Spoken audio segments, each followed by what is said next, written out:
အားလုံးပဲမင်္ဂလာပါကျွန်တော်ကတော့ညိုကျော်ဖြစ်ပါတယ်ကဲကျွန်တော်တို့ MSL မနေ့ကအင်ဒိုပွဲတွေပြောခဲ့ပြီးပြီဖိလစ်ပိုင်ပွဲတွေလည်းပြောခဲ့ပြီးပြီကဲဒီနေ့တဖန်ရောက်လာတာတော့မြန်မာပွဲတွေဖြစ်ပါတယ်မြန်မာပွဲစဉ် MSL We2 ပွဲစဉ်တွေကိုပြောပါမယ်38ပြီးတော့ဖြစ်ပါတယ်ကဲပထမဆုံးပွဲအနေနဲ့ပထမရက်ကတော့နည်းနည်းပြင်းမကောင်းနေဗျ Black on ပြင်းမတော့မကောင်း sorry Black သွင်းနဲ့ Wyvan ထိတ်တဲ့တွေ့ဆုံပွဲ Black သွင်းနဲ့ Wyvan ကသူတို့ဒီအသင်းကြီး level လည်းမရောက်စီမီပရိုတင်းတွေထက်လည်းကောင်းတယ်သူတို့က A တိုင်ယာအဆင့်မှာရှိနေတဲ့အသင်းမြနှစ်သင်းလုံးကအဲ့လိုအဆင့်မှာရှိတယ်အဲ့လိုအဆင့်မှာရှိတာမှ Black သွင်းနေနဲ့ Metal C ကိုလည်းနိုင်ထားတယ်ဆိုတော့ high နေမှာဗျ Black သွင်းနေနဲ့ high နေမှာဝေဘွန်ကလည်းရှေ့မှာဟိုအောင်နဲ့ဆော့တာပဲဗောနော်ဟုတ်တယ်ဟိုတင်းဆိုင်မဲ့နဲ့ဟိုရှေ့ပတ်မှာရှုံးတာတယ်အဲ့တော့ကလက်ရည်ကကျွန်တော်တိတ်တော့တဘောမကြောက်ဗောနော်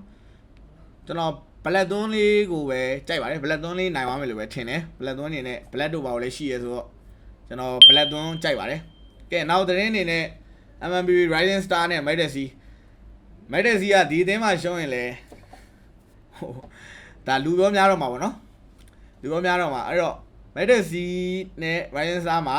Metal C ပဲ AC 2C နဲ့နိုင်သွားမယ်လို့ထင်တယ် MMB Rising Star ဟိုဒီ MSN မှာတော့အိမ်ပြေးလောက်ပဲဗျဘာမှလုံးနိုင်မယ်တော့လုံးပြနိုင်မယ်တော့မထင်ဘူး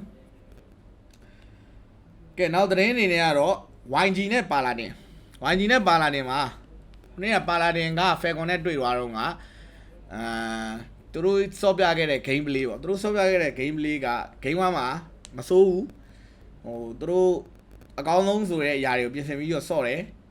ဟို drug ကလည်း Falcon နဲ့တာတယ်ဒါပေမဲ့Falcon တော့မနိုင်ဘူးအသင်းကြီးနဲ့အသင်းလေးကွာသလိုပေါ့ဗျာဘလောက်ပဲအသင်းသေးကဟိုအားလေးပိုင်းမှာတာနေပါဆိုလင်ကင်းရောက်အသင်းကြီးကနိုင်သွားတယ်ဆိုဟိုဓာတ်ယုံကလည်းပါပါဒါမဲ့ပါလာတဲ့ level တစ်ခုတော့ရောက်နေပြီဟို A တိုင်ယာထဲမှာတော့ရှိနေပြီအသင်းကတော့ A တိုင်ယာထဲမှာရှိနေပြီဖြစ်တဲ့အတွက်ဒီဘက်မှာလည်း YG ကလည်းဒီစုဖွဲ့ကကျွန်တော်ကြိုက်တယ်ဟန်ဟိုဗာဟန်ရယ်ဘလင့်ရယ်စန်ဂျီရယ်ကိုင်စီရယ်နောက်တစ်ယောက်ရင်းရယ်ကျွန်တော်ကြိုက်တဲ့အစုဖွဲ့လေးပါဒီ9ယောက်လုံးကကိုယ့်အကူတာထိန်ဝမ်ကိုယ့်အကူတာတပါဆိုသူတို့ YG ကအဲ့အတင်းကကိုယ့်အကူထိန်းချောင်းနိုင်တယ်ဆိုရင်ပေါ့နော်ကိုယ်စိတ်ကိုဒီပွဲကိုချန်ပီယံဖြစ်ဖို့ကြိုးစားမယ်ဆိုရင်တော့ချန်ပီယံပြေးလမ်းကြောင်းပေါ်မှာရှောက်နိုင်တဲ့အတင်းမြ YG အနေနဲ့အဲ့တော့ YG နဲ့ပါလာတင်မှာဒါမဲ့အတင်းကြီးနဲ့အတင်းလေးကွာလို့ပါလာတင်တော့ရှုံးမှာပါပဲYG ပဲနိုင်သွားလိမ့်မယ်လို့ကျွန်တော်တို့ထင်ပါတယ်အဲ့တော့ YG ပါပဲအုပ်စုဖို့လူမဲ့အသင်းတွေဖြစ်နေလို့ပြ YG တို့ပါလို့ဒါ YG ပါပဲကဲနောက်သတင်းအနေနဲ့ Falcon နဲ့ United Falcon အနေနဲ့ United နဲ့တွေ့တယ်ပေါ့နော် United အနေနဲ့ကလည်းဟို Falcon ကိုဘလို့မှတော့နိုင်စရာအကြောင်းမရှိပါဘူးဟိုအလုံးစုံခံချလောက်တဲ့အဆင့်လောက်ပဲရှိမှာပါနော်Falcon ကပဲနိုင်သွားလိမ့်မယ်တော့ကျွန်တော်ထင်တယ်ဒါကဟိုလိုမျိုးပြောရတာမဟုတ်ဘူးဗျနှိမ်ပြောရတာမဟုတ်ဘူးဟိုကျူးသားမှုတွေ training အားတွေလိုမယ်လို့ထင်တယ် Falcon မှာကျတော့အဲ့လိုတော့မရှိဘူးပေါ့နော်အတင်းကြီးသတင်းအနေနဲ့အတင်းငယ်လေးကိုတော့ရှုံးမယ်တော့မထင်ဘူးအတင်းငယ်ဆိုတာအခုမှ United တို့ပါဆိုတာအခုမှပေါ်MSL တွေပါဆော့ဘူးဆိုတော့နော်အသွေးကြုံတော့ကွာလိုက်မယ်ဗျအဲ့တော့ Falcon ပဲနိုင်သွားလိမ့်မယ်လို့ကျွန်တော်တော့ထင်တယ်နောက်သတင်းကဲတင်း7နဲ့ဂျရိုင်းပွဲစဉ်ကတော့ကျွန်တော်ဟိုမှာပြောခဲ့ပြီးပါပြီ TikTok မှာပြောခဲ့ပြီးသွားပြီကျွန်တော်တင်း7ကြိုက်တယ်ဆိုတဲ့အကြောင်းဘာလို့လဲဆိုတော့တင်း7 early game plan တွေပါတွေကဂျရိုင်းနဲ့မှာဂျတိုင်းကိုအေးစီစီကစားသွားလိမ့်မယ်လို့ကျွန်တော်တော့ထင်တယ်ဂျတိုင်းမှာလောဆယ်ဘလူးပဲတွေးကြည့်ပါကျွန်တော်တော့ဂျတိုင်းကိုဟိုလိုမျိုးပါစင်နယ်မုန်းတာမဟုတ်ဘူးเนาะ brother ကိုအထင်လွဲမှာဆိုလို့ဒီလိုင်းရန်စုဖွဲ့မှုလည်းအရင်တိတ်သဘောမကျသလိုဒီ coach RC ကလည်းတယောက်တည်းလောက်ရတဲ့ဘိုင်းမှာအဲ့လိုကြီးမကောင်းဘူးပေါ့เนาะကျွန်တော်အဲ့လိုပြောရင်လည်းကျွန်တော် blame ခံရအောင်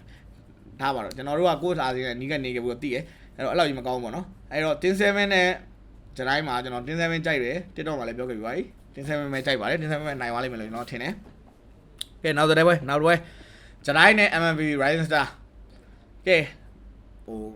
မက်ဒစီနဲ့တွေ့ပြီးပါဂျတိုင်းနဲ့တွေ့ပြီး MMB Rising Star အနေနဲ့ပြောစရာမရှိဘူးသူတို့ကဒီ MSN မှာအိမ်ပြေးအဲ့တော့ဂျတိုင်းကိုနိုင်သွားစရာတော့အကြောင်းမရှိဘူးဂျတိုင်းအနေနဲ့ 2C နဲ့ AC နိုင်သွားမယ်လို့ပဲကျွန်တော်ထင်တယ်ဒီ MMB Rising Star ကဘယ်လာ V code အပေါင်းဟိုကဘယ်လာလဲ Falcon နဲ့တင်း7ဒီဝက်စင်တော့ကျွန်တော်မပြောတော့ပါဘူးကျွန်တော်နှစ်သင်းလုံးကြိုက်ပါတယ် ဒါတော့ကြိုက်တဲ့ပုံမှာနေပါကျွန်တော်မပြောတော့ပါဘူးဒီဝဲစင်တွေကိုမပြောချင်ပါဘူးကိုကြိုက်တဲ့အသင်းကိုချကြပါကဲကျွန်တော်ရဲ့ဗီဒီယိုလေးကတော့ဒီလောက်ပါပဲလာရောက်ကြည့်ရှုပေးရတဲ့တယောက်ချင်းနေနိုင်ကိုကျေးဇူးတင်ပါတယ်နောက်ဗီဒီယိုတွေမှာပြန်လည်တွေ့ပါမယ်